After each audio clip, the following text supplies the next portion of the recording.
Na balandi ya émission mwasi ya bwanya bisika nyonso bozwami topesi bino mbote wana topesi bandeko balandaka biso mingi na Congo Central, balandaka biso na Goma, Bukavu, balandaka biso na Angola pe na mikili ya bapaya bisika nyonso basi ya bwanya bozali topesi bino mbote. Lelo esengo zali ete na plateau na biso toyambi basi mususu ya bwanya oyo ekozala mbala ya liboso toyamba bango na émission na biso ya liboso ezali bongo maman Marie-Claire Tumba o azali bongo coordinatrice ya Asbel les Abigaël azali longo na biso azali peye mokote azali na moko conseillère chargée ya communication o ezali bongo maman Dorcas Otiti na bango mibalende babengami na biso ya mokolo mwalelo wana tokei nano epa ya maman Marie-Claire wana totalisie lokola coordinatrice ya ASB. Maman Marie-Claire Tumba mbote.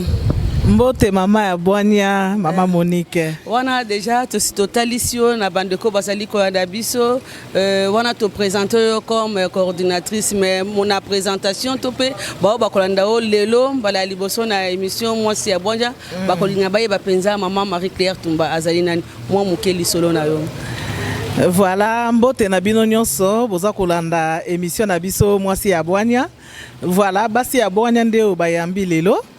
Donc ngai ndenge mama Monika uti oyebisa bino kombo na ngai Marie-Claire Tumba. Marie-Claire Tumba babenga nga mingi MC. MC eza Marie-Claire eza pe prophétique babenga nga la man cachée. Donc ça veut dire naza pe servante de Dieu, naza pasteur. L'air ba konsakaranga donc kombo nzambo apesaranga ezaki la man cachée. Donc ça veut dire que Marie-Claire est changée té. Donc MC, ça veut dire M la man cachée. Ok. Voilà un peu. Moi, maman Marie-Claire, azana ba parcours aleki, azana libota. Moi, peut-être ba kolanda o, balandi ba liboso ba rotuna mwana ya nani alekela wapi. Asali ba kela sini po toyambi lelo na mwasi ya bonya po te émission mwasi ya bonya. Donc penza ko ye ba mwasi toyambi pe ko partager na ye expérience o azali na ngo. Moi, mon parcours nayo bakela sini osali maman Marie-Claire. Merci maman. Nazali congolaise de père et de mère. Donc papa langa, je crois que batunyo sobayebi. Puisque azalaki arbitre monene. En plus imanien. Donc ça on attend ye bo ba mara mabanga te. Rire. Donc papa langa Tumba.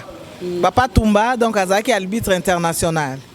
Donc voilà, Azaki P directeur na poste l'air wanezaki comment OCPT hein? OCPT. Voilà, biso za vraiment ba na poste. Tokoli penza na poste, tokoli na stade. Voilà, donc maman nanga, donc papa a koufi, ça fait 6 ans sikoyo depuis akufa, paix à son âme. Maman a koufa depuis 95. Donc maman nanga naza mwana ya maman Matandu Thérèse. Voilà, maman gentille. Torobenge Wayezu. Wayezu, ça veut dire Yanzambe. Donc moi c'est monté à Malam. Donc on a hérité monté manaï. Voilà un peu parcours nanga. Donc on a bandaka maternelle nanga na masamba. Na sala maternelle nanga na masamba na limité. Bon ok les masamba lelo boka sate ke banda lelo hein. Donc na sala maternelle nanga na masamba. Après na bandi primaire na aussi sa primaire nanga na Saint-Pédis ya Ngiringiri. Donc naza mwana Ngiringiri. Na botami na Ngiringiri na Luka 129 direction Sayo. Mais na koli na Ngiringiri te. Naza ozala mingi na bon marché et pas grande sœur nanga père son âme maman Chantal o azaki mwasi ya papa Munganga. Mukolo ba hôtel Munganga. Des grandes sœurs nanga donc na koli mingi et pas nae. Voilà, donc on a eu aussi sa classe nanga, diplôme nanga, nazo yango na Bosembo. Donc tozaki école moko na ba mapuata. Mapuata l'air wana donc période on bazaki ba ya na biso, l'air azwaka diplôme d'état, l'air ba on baza en 6e biso za en 5e. Donc tozako landa. Donc na sisaki na institut Bosembo na Gombe, pembeni ya cathédrale. Okay. Voilà un peu après nazaki hôtesse. Hôtesse, hôtesse d'accueil, on a travaillé na Miba. Voilà, on a travaillé na Miba. Ba camarade nanga tozaki na bango Angèle Tumba, donc Binta, nièce nangai Brigitte Munganga, vraiment tozaki belé na Lorraine, Mimi Ngalula. Voilà, donc après, je suis comme hôtesse de l'air. Je travaille ici dans Sibé. Dans Bissozaba, dans Sibé. Zaïre. Sibé Zaïre. Voilà, après, je suis Kende Poto. Donc, je suis Poto depuis mars, le 15 mars, je suis à Bruxelles, le 15 mars 89. Donc, tout le monde a coli presse, na coli minginde, na vandi minginde na Poto. Pour la longue qui awa naza nous jeune vraiment jeune fille voilà donc naza maman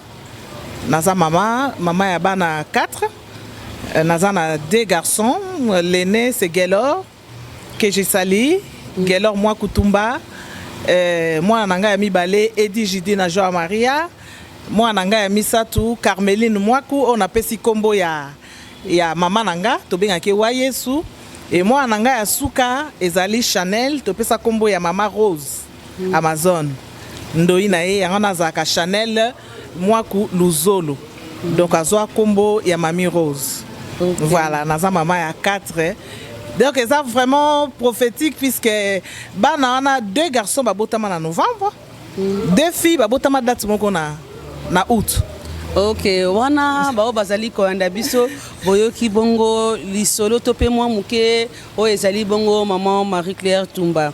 Maman Marie-Claire lelo toyambio na cadre ya Asbel les Abigail. Lisolo wana tope likanisi wana ebandaki yo ndenge nini pona ko créer Asbel oyo. Bon, Asbel na bandaki yango déjà je suis né comme ça. Banda na botama bato ba yebinga je crois ba benga nga maman sociale. Donc na sala ka ba action na sala ka ba œuvre na edaka donc wana kutunga monoko lo baté bato ba ko pesa témoignage nanga na sala kango mais depuis na comment ça il nzambe ezana ba prophétie tout le temps bimaka ezako bima toujours que nzambe ba prophétesse ba prophète bazako lo bananga à chaque fois que nzambe azola kisabiso il faut s'occuper na ba mama. Alors, le quoi nazaki responsable na l'église, ngam nazaki numéro 1, église nazo kamba église armée de victoire na France. Alors, na meki ko sala ba action ebelé ya ba mama. Na meki ko sala ba action ebelé ya ba mama. Donc c'était toujours pas ça. Donc prophétie zaro continuer kaka kobima. Alors leur likama malheureusement e ko yelanga. Donc nazanga moko veuve. Donc nazali veuve ya Tambwetich. Donc l'air ayaki ko kufa ba pasteur oyo bayaki ko sunganga baninga ba collègue bayaki ko prier pour nanga ndenge ezalaka ke moi si après photo telemisa ye ozongela ba activité na yo. Alors parmi ezalaki pasteur Emma Katalai ye pa azaki musicien à Vox Day que je salue. Pasteur Jean Luzolo azali mobali ya beau-frère na mobali ya mama Ida Luzolo Tumba ezalaki pasteur Clément ye pazalaki. Voilà donc na mama Rema Sabaote que je salue moi si ya papa Katalai donc ye pas prophétesse. Alors l'air bazo prier pour nanga mbalamoko esprit et saisir papa Emma Katalai. Les bazo telemsanga balobi nanga telema ba moko ebimi na munoko na yeke nzamba zo lo balanga ke oza Abigail nde place à confirmation voilà et ko confirmer ba prophétie bazako pesanga. Alors na meka ki na yebi déjà na za motei na yebi histoire Abigail na yebi keza na 1 Samuel tout ça 25 et tout donc na meki suko tanga histoire ngo bien na yeko comprendre pourquoi nzamba benginga Abigail. C'est par là ezalaka jour ba on va prier ki ponanga ezaka le 18 décembre 2020. Nde place Abigail abotamaka na yeko bimisango pona yebisa batu nyonso ke Abigail ebotami donc ezaki le 19 samedi 19 décembre 2020. Ok, wana vraiment qui esika kombo ya les Abigail et qui bongo kozala même na surtout wana ba action nyoso sali wana tokotanga oyo sali avante attaque moi si ya mosali na nzambe ba action nyoso sala mais déjà ko créer Asbel oyo bo sali nini na Asbel comme descente parce que nzamba ça a révélé qui na wana osali descente wa pipe ba action nyoso sali. Bon, oyebi soki association et bandit, il faut d'abord temps ya ko kotsa ba mikanda, l'état ba mikanda bazongi ba répondre bino tout ça ezwaka moins temps.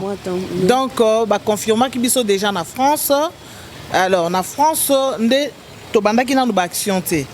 Mais to bandi ba action awa na Kinshasa. Po ezali et salami bit donc ezapona ko aider nde bato ya Afrique. Pour nous aider bateau Afrique, mais ça n'empêche pas que tu aider pe bateau ya poto.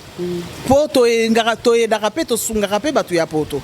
Tous en là sans abri, oyo to kendaka na ba poko boye to ke kopesa bango biloko kolia, kopesa bango ko sala bango ba soupe ndenge biso zaka na ba hiver na poto. Donc en tout cas to sala kango tout le temps. Voilà donc awa première action na biso ezaki le 18 avril. Il y a 2021, on a des premières actions à Bisoto Salaki, donc Ezaki jour anniversaire nanga. On a des sons Ezaki wapi. Ezaki na orphelinat Paola Consolata, voilà. Ok, mon quoi ba orphelinat oyo bande ko mingi pe ba baleka na nzela to ya émission moi si ya bonya to ma bango kuna. Voilà. Maman Marie-Claire Tumba to yebi ete ba association to pe ba ONG ezali ebele otangi par rapport ya vision o déjà nzambe apesa ki o pona déjà ko sunga ko salisa déjà osala est-ce que ezali facile ya ko travailler na batu parce que vision ce que ezali il faut essayer na batu ba accompagner yo bandeko yo pona ba accompagner na vision ba yamba yango facilement to pe et c'est pas ça ndenge nini et puis ce que kotengi la biso déjà bandeko bazali ko sunga yo parce que to yebike tango solo ba Afrique yo vandi na Afrique te ozali na mikili ya bapaya et c'est pas ça rending bete selon muke li solo ya organisation vraiment facilité eza facilité eza passe puisque nga na sala ka pe mingi bon naza motei na sala ka mingi ba live pe ya côté ya pona koloba ke ko kaba eza passe ko kaba ba bota makanango donc na ba ko kaba ezali don so za na don wana te eza passe pour kaba effectivement bato ba comprendre raté OK sokozo kaba les rozo bimisa nde nzamba ko akopesa yo voilà na yeb ça toujours bango c'est passé parce que to yebi que ce que zali yo ju vision parce que ozali conseil on a monté ma parce que vision zali yo mais ba bazali ko accompagner est-ce que ba adhérer na vision na facilement est-ce que bazali ko tambusa Asbel na makanisi ozali nango to pe vision oyo zui moi muki on et puis otengeli biso déjà place ba bazali ko coordonner na yo ba bureau ndenge zali ko fonctionner parce que ozali sengomi bandi ko baye ba pe que intel azali ko adhérer à la vision et à maman Marie-Claire. Dans le bango toujours que Abigail il faut à la lokolanga parce que rôle nabiso ou bien nini comment ça s'appelle devise nabiso ezali trois choses amour, compassion et travail. Nathalie si bango Abigail ndenga zala histoire Abigail baromona likamuni Abigail azaki ndenge pour ce rosa na comportement caractère ndenga Abigail azala quitté ça ne marchera pas. Il faut za na bolingo, il faut za la travailleur, za la lokolanga ndenga na bango toujours bolanda exemple ozo mona mais Dieu merci en tout cas bateau to za na bango bazo sala vraiment ba intégrer na carte vision nanga pour to comme par presque partout to za na France Abigail to za na représentant na biso il y a Abigail aux États-Unis. Maman Nabiso azali pe servante dédiée Nicole Moussalou que j'ai sali. Donc il a représenté les Abigail aux États-Unis. Né na lobara toujours sur bozana besoin au lingi ko sala don ozana besoin ko sunga ba veuve ba orphelin pour biso ezali ba veuve ba orphelin na ba fille mère. Voilà. Donc ozana besoin au sala action ba aux États-Unis contacter maman Nicole Moussalou. Tous un représentant nabiso na Autriche. Ezali papa nabiso bienvenue Mangani. Donc bateau bazan na Autriche beaucoup contacter bienvenue Mangani que j'ai sali. Voilà. Tozana papa nabiso JR Betuka, yé azali représentant ya Abigail na Belgique. Donc bato baza na Belgique au monique ko aider ko sunga ba veuve, ba fille mère na ba orphelin, au contacter papa nabiso JR Betuka que je salue. En tout cas, équipe ya France déjà et Vanda penze Vanda. Ya Kinshasa? Ya Kinshasa pe Vanda puisque awa normalement eza lokola siège. Eza lokola siège mais ko tomber que Mikade bimaki liboso nde na Paris. Ya Paris et que vite ya France ya Kinshasa nde Kolanda. Voilà. Mais siège penza eza awa penza evanda yonzo mona mama biso mama conseillère aza déjà kopesa ye maloba. Wana stopper mission muke tozui mama na biso Dorcas Otiti. Maman Dorcas ndenge nini? Madame Maman, Ngolu Nzambe. Nangolu Nzambe. Asbel, les Abigail, les Ali Bongo, Vision Topé, Moussala Nzamba Pessi, na maman Nabiso, Marie-Claire Tumba. Parce que Yenga su Vision et Sengeli Nabatuba accompagné pour na Kosala Moussala Wana. Yo Zali ko jouer rôle, il y a conseillère, il y a communication. Il y a Motuna Liboso, Ndengenyo Yamba qui Vision, il y a les Abigail. Bon, Motuna les Amalam Mingoleka. Marie-Claire Tumba, à part Makamba les Abigail, tu es banana no étant que basali Nzambe et puis à grande sœur Ponanga. Donc c'est vraiment une personne qui est plus proche au Naïbi. Et Vision les Abigail, bon, naza à part ndenge naza concerne les Abigail, naza prophétesse. Donc on a travaillé un peu avec les réseaux sociaux, on a travaillé avec mission ming ba village dans la missionnaire tout court. Bon, avant même comme ma veuve, ngana ebisaka ye eloko wana. Na ebisa na bi nazo sambela pona yo. Nzamba la kisingai ONG otongi ba orphelinat, yekuta seki bien ngabia na moni eloko wana ta nazo prier. Bon, on a continué à prier pour ça. Bon, on n'avait pas pris ça vraiment en profondeur mais comme elle allait kana nasima solo. Mukola bengi ngai pona makamba les Abigail. Abandi ko partager nanga. Bon nazaki pe parmi bato encourager na bise c'est une bonne idée. C'est une bonne idée. Abisanga que notre il faut qu'on travaille dans les Abigail. Bon, na sepela qui au moins qu'on travaille dans les Abigail. Pourquoi? Parce que qu'on travaille dans les Abigail, ils ont salaire, ils ont vocation. Au moni tant qu'on travaille dans moto ozomi lobela yo moko lobi ke eloko na lingina sala za lokola eloko na linga kapé. Ezelo na sala kapé parce que ngapé ermo na sala action na ngai na ba orphelinat on a linga ngo trop. Ce que tant ya salinga par ya vision, j'ai trouvé que l'isapimoko et sukola kelongité. C'est bon malgré ba occupation tozanango, c'est bon malgré ba makamu tozanango, c'est bel et bien to baksa un plus ezalo ko ba misapito bakisi afin que vision on nzamba pesi. Lokola comme on les Abigail. Et ils ont presque même ma vision au biso de Zalaranango, c'est mettre un coup de pouce afin que les Abigail et les bosso donc na yamba qui vision na moté mananga mobimba pe na miko tsaki na kati mais na yebisa ki nga batana ngeza ma mobulu bon bako ko tsange sika moko na cause disponible parce que pour travailler correctement c'est ça. Wana to équipe ba mingi balobaka masanga oyo tango mususu muto tozali ko accompagner azana ba vision politique na sima parce que to ebi mingi to yamba pe na nzela ya émission oyo ayaki loko la vision moko ko tapa na Nzambe nzoka ndaza ki na ba vision politique yo yambi vision ya maman Marie-Claire Tumba yo mote ke tango mususu ba ambition politique ezana sima wana. Bon, je ne crois pas parce que net nga na ebi personnellement na ebi maman Marie-Claire depuis kala na moté mon Nzamba pesa ye azana ba promesse on Nzamba sala na vie na ye azan mutu azana destiné na ye donc pour l'instant azo sala na wana ma politique to ana kati kuna to ebi te tango ekokipe ko ya rien. Mais je ne crois pas que eloko yo ezana makantina ma politique. OK, wana to kozongi sali sur micro et pas maman Marie-Claire pour total ba projet to pe ba action nini to pour lobby likambo ya ba fille mère. Na ba fille mère akanisi ko salela bango nini na ba femme veuve okanisi ko salela bango nini. Lisungi ninko mema na groupe ya catégorie ya batwana o totangi awa.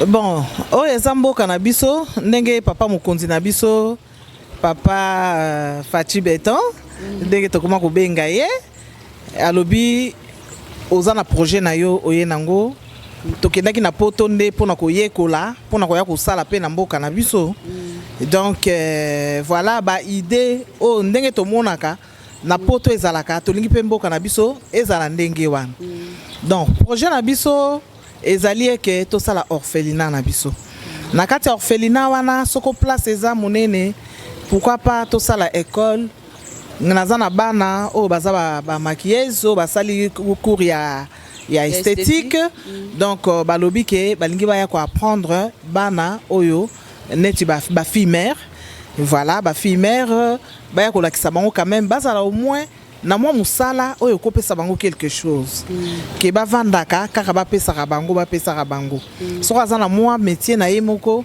e okosunga ye encore voilà ba orphelinat bazala quand même na mwa esika eza na baoyo baza na balabala neti mbala oyo toza na projet tokokende les 4 tokokende na maluku tobimba loyo topesi bon tosali déjà des actions hein deuxième action tosalaki na mois de juin oyo kaka utoleka wana descente ezalaki wapi toujours na le même orphelinat na Paola voilà donc ya tolobi cette fois-ci tokende ko luka bao bazana pe na balabala bao bazana balabala baza même pas na esika ya kokende kolia te baza na esika ya kolala te. Cette fois-ci, tokende kovanda na bango journée mobimba, toli ensemble, to solo l'ensemble, to kapé ba doléance na bango. Biloko eyemba loyo bango pe ba kokape ko bénéficier nango. Voilà un peu. Pourquoi pas bana wana bango nde ba kozala pe oya biso. O to monike to lukela bango pesika ya kovanda. toyebi ete bato ya mitema malamu bazali ebele lisolo ya les Abigaël ezali kaka lisolo ya maman Marie-Claire Tumba ye moko te ezali lisolo ya maman Dorcas Otiti ye moko te na ba représentant oyo tangi ya France ya Belgique ezali kaka pona bango moko te ekopi kozala na bandeko balobi tokende ko accompagner maman Marie-Claire na maluku pona to bakisa pe 1+ na biso wana message pe ko pesa bango ba rejoindre bino wapi pour ba accompagner bino na activité ezali les 4 oui les 4 septembre to pesani rendez-vous devant hôtel Les Jumeaux et Kangamana maison de la Bible na matongeza na kwa Dibaya na bandeko nyonso bakosepela ko accompagner bandeko nyonso bakosepela na ebike tozaka na groupe na biso ya diaspora ezali bandeko nyonso bauti na Belgique France partout donc bango bakozala na biso elongo na pesa bango bambote voilà na président na biso Eric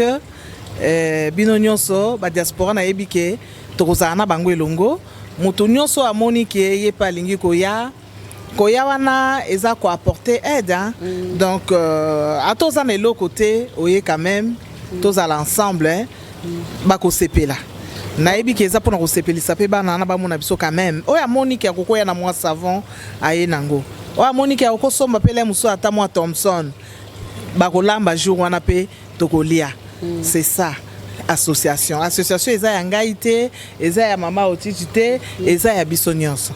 Ok, wana tozongi na réalisation tokende kotala bongo descente oyo esalamaki na orphelinat Paola Consolata réalisation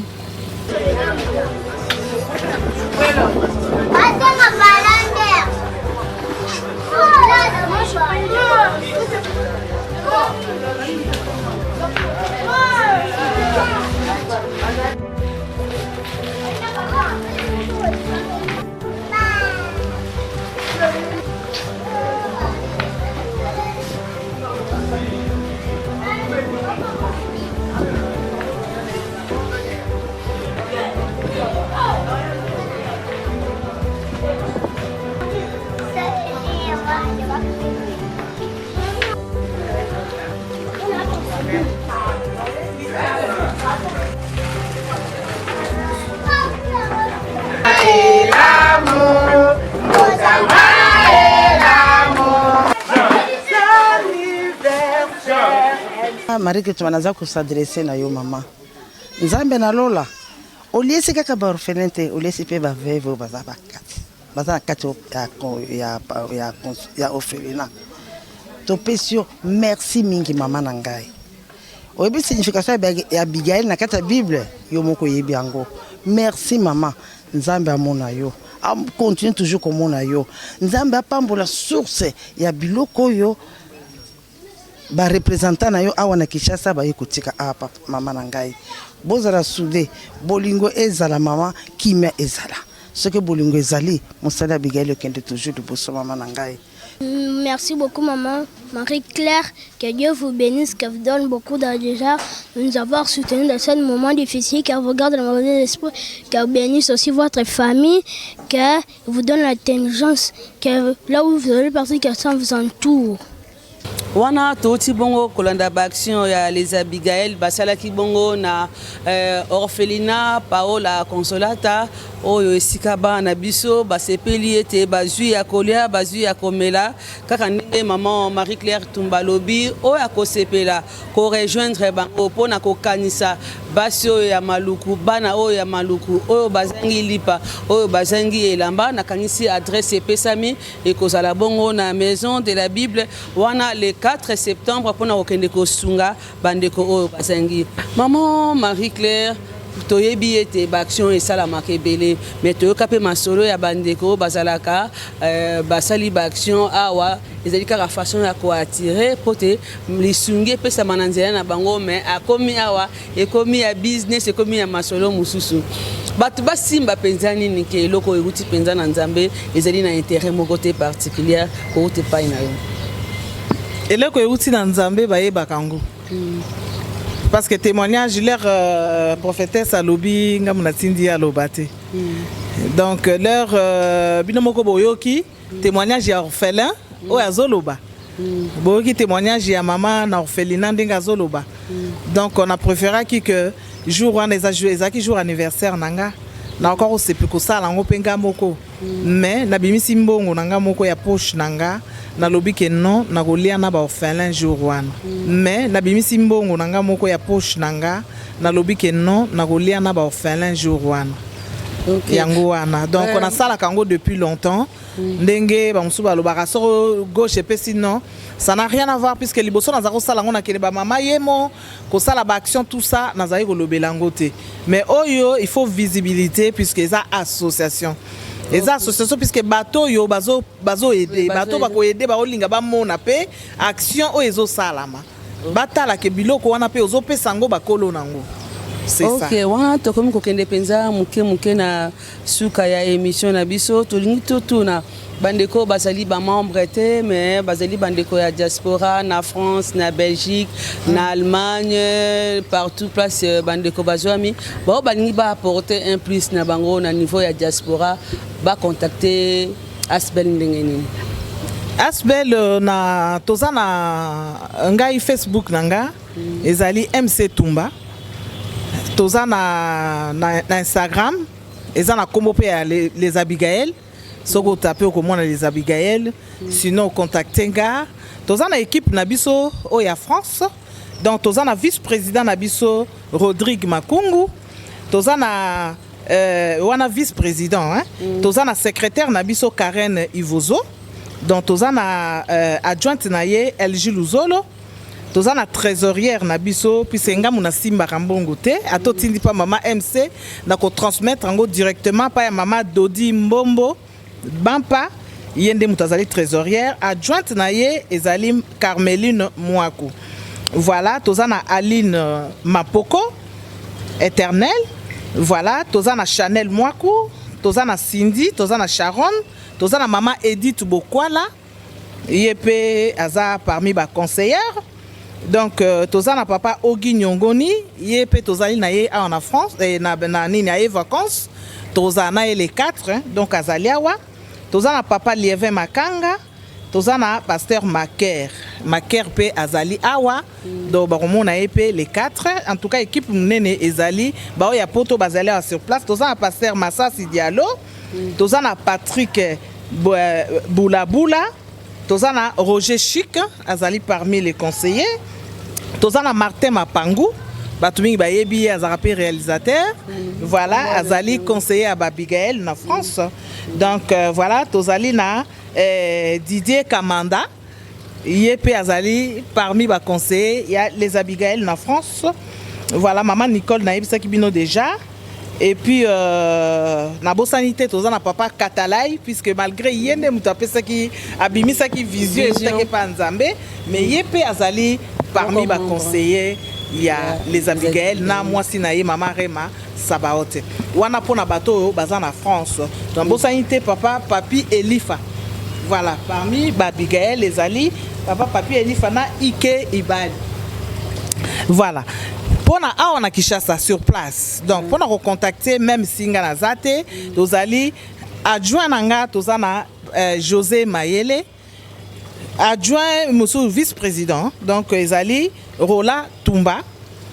Tozana secrétaire qui est Nene Loabeya, adjointe naye ezali ye tozali naye awa yakaba mona yo, yazali voilà, azali secrétaire ya les Abigail. Bazo travailler na Nene Loabeya azana musala asisa Qatar yana bomoni été. Voilà, donc tozali na trésorière ezali mama Jacqueline Siala na mami Pongi baombi bale baki para côté ya trésorière.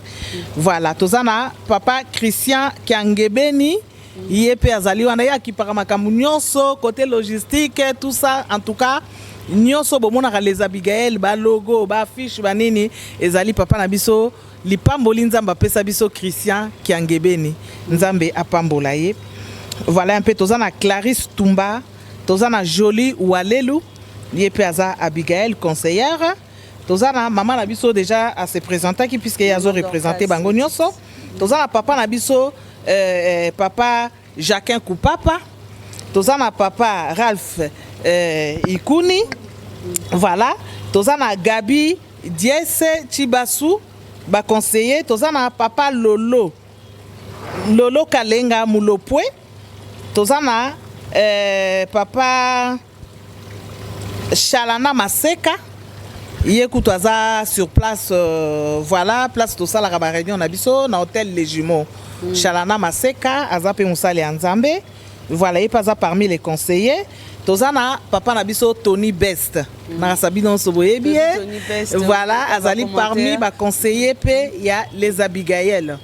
Voilà un peu donc sur lingio au sala don olingo sala don donc oko contacter moko ya ba onyo sonatangi wana.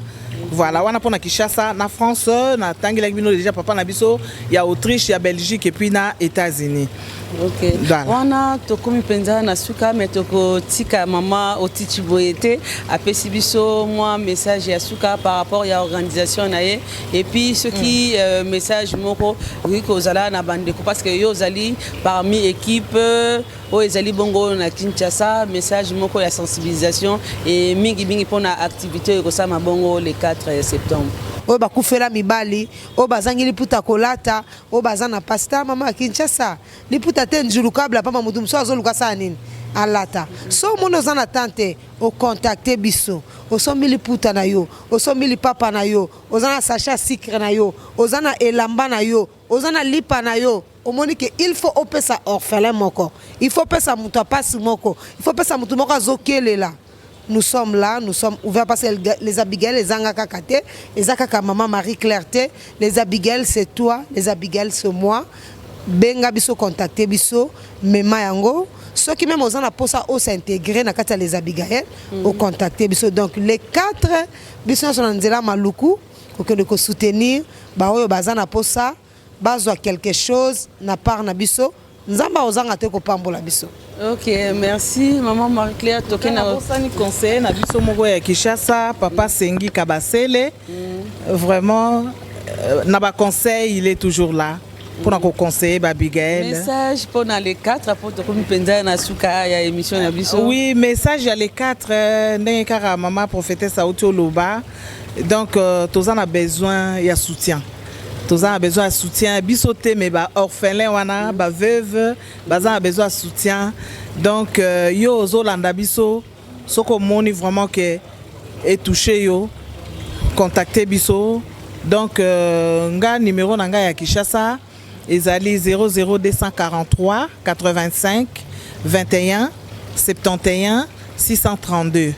Donc WhatsApp nanga eza numéro ya France ezali 0033 7 53 15 52 98. En tout cas, vraiment, si vous avez quelque chose, n'hésitez pas. Vraiment, vous avez compassion, amour, ndengeni na biso esengi, kosunga, koyeba koyede. Donc, la Bible et le Bible, soko zo pesa, nde e pesa melio. Soko lingo zo alipamboli, to mona mingi nga lo ba toujours mona ba kondia, ba sala kango pamba te po ba yebi secret. Ça veut dire que les ozo pesa. Oyele msoko taye na bureau ke ne pamba te. Aobimisa peso pourquoi pas yebi kenza ba kopambola e toujours. Donc yango na mutu azana don ya kopesa te, il faut senga vraiment nzambe ya pesa yo don wana. Koyeba kosunga, komona bana wana pasi. Donc ata moi 10 euros na yo, moi 10 dollars na yo et ko sombela dem sou mama veuve moko liputa. Liputa puisque na ça tuna ki même ba prix liputa ya enzulukable na 10 dollars, 10 euros. Pour 10 euros, ils ont un peu plus de 10 dollars. Au consomme enzulukable. Kolat ça ta veuve moko. Donc d'ici les 4 en tout cas, n'hésitez pas. N'hésitez pas. Donc, aussi, ça t'est ça. Je remercie quand même Bakolo et Sika. Oh, Bayambi Bisso. Donc, gérant Nabiso, Eric Lema, on a Picasso. Vraiment, na Blaise, na Maman Ngouli, Alambela Kabiso. En tout cas, vraiment, Kolo Aleka, na Kopambola Bango. Apambola Peyo. Merci. Maman Nabiso, Monique, au pensée Nangalelo, vraiment. Au pensée Nababigaël. Vraiment Nzambe aleka na kopambola yo Nzamba pambola papa na biso Jano vraiment en tout cas Nzamba pambola ye on a lelo émission Mwasi ya Bwanya tosuki awa on a rendez-vous les 4 topé après les 4 na ba activité mususu topé na émission mususu o tokoyeba bongo kozala nango. Merci na équipe technique et accompagné biso. Merci na bino nyonso o bopese ki temps na bino pona kolanda émission o ya motu ya o maman Marie-Claire Tumbaz alobi ezali bon koyeba kopesa ezali don yo ozali nanu na yango ya ebele po ozali ko bwaka nzoka quelque part ezali na ndeko azali bongo koluka yango message epesa melio to pembela epesa melio o mema quelque chose pote babongo kosunga bandeko. Merci pour les lots qui a en tout monde ni bongo mbala ya sima na numéro mosusu ya Mwasi ya Bwanya Mwasi ya Maele.